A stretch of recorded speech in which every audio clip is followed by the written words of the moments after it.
હાર્દિક પટેલનું લાંબા સમય બાદ ગુજરાતમાં આગમન થઈ રહ્યું છે। હાર્દિક પટેલને ગુજરાતની સરકારે જે રીતે રાજદ્રોહનો આરોપ લગાવ્યો એનું સખત શબ્દોમાં વખોડી કાઢું છું। હું માનું છું કે કનૈયા કુમાર કે હાર્દિક પટેલ એ કોઈ જ રાજદ્રોહના આરોપી નથી। આવનારા દિવસોમાં અમે બધા જ સાથે મળી પોતાની જાતિ અને ધર્મનું કુંડાળું તોડી વ્યાપક ગુજરાતના જનસમુદાયના હિતમાં એવા કયા મુદ્દાઓ હોઈ શકે જેમાં સાથે આવી શકીએ એની ટૂંકી ચર્ચા આજે અમે કરીશ। શહીદ આઝમ ભગતસિંહની તસવીર આપીને એમનું સ્વાગત કરીશ અને આવનારા દિવસોમાં આ લોક વિરોધી, જન વિરોધી, પાટીદાર વિરોધી, દલિત વિરોધી સરકારને બરાબર ઘેરીશું અને એક મંચ ઉપર આવીશું એ વાત નક્કી છે। પાટીદાર અનામત આંદોલનનો સૂત્રધાર હાર્દિક પટેલ 6 મહિના બાદ હવે ફરીથી ગુજરાતમાં આવી રહ્યો છે। ત્યારે અરવલ્લીની રતનપુર બોર્ડર પર મોટી સંખ્યામાં પાટીદાર કાર્યકરો ઉમટી પડ્યા છે। હાર્દિક પટેલ 6 મહિનાના વનવાસ દરમિયાન રાજસ્થાનના ઉદયપુરમાં રહ્યો હતો અને તે ઉદયપુરથી કારના કાફલા સાથે રતનપુર બોર્ડર પહોંચી ગયો છે। વહેલી સવારથી જ અરવલ્લીના રતનપુર ખાતે પાટીદાર યુવાનો ઉમટી પડ્યા છે તેમજ હાર્દિકને આવકારવા અનોખો ઉત્સાહ જોવા મળી રહ્યો છે। એટલું જ નહીં, હિંમતનગરમાં હુંકાર રેલીમાં મોટી સંખ્યામાં એકત્ર થઈને પાટીદારો શક્તિ પ્રદર્શન કરવાના મૂડમાં છે તો વળી તે પૂર્વ મુખ્યપ્રધાન કેશુભાઈ પટેલના પણ આશીર્વાદ લેવાનો છે। સાંજે 4 વાગ્યાની આસપાસ તે ગાંધીનગર પહોંચવાનો છે તેમજ ત્યાં પાસના આગેવાનો સાથે પણ મુલાકાત કરશે। આમ ગુજરાતમાં ફરી એકવાર અનામત આંદોલન પાર્ટ 3 ધમધમે તેમ લાગી રહ્યું છે।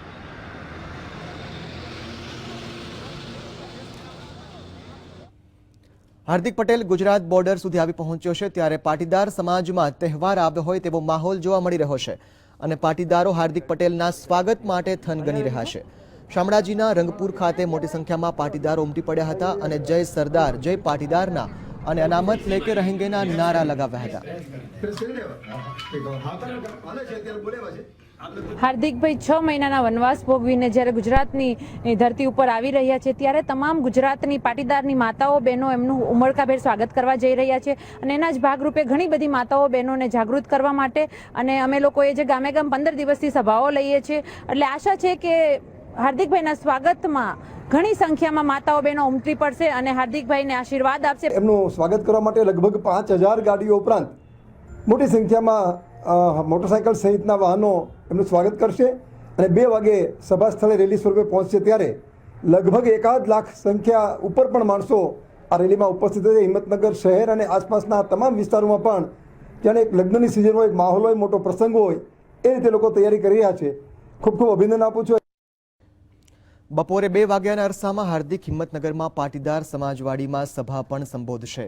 હાર્દિકની સભાને લઈને એસપી, આઈજી સહિત 1.5 જેટલા પોલીસ કર્મીઓએ તૈનાત કરવામાં આવ્યા છે તો હાર્દિકના સમગ્ર રૂટ પર ડ્રોન કેમેરાથી પણ નજર રખાશે।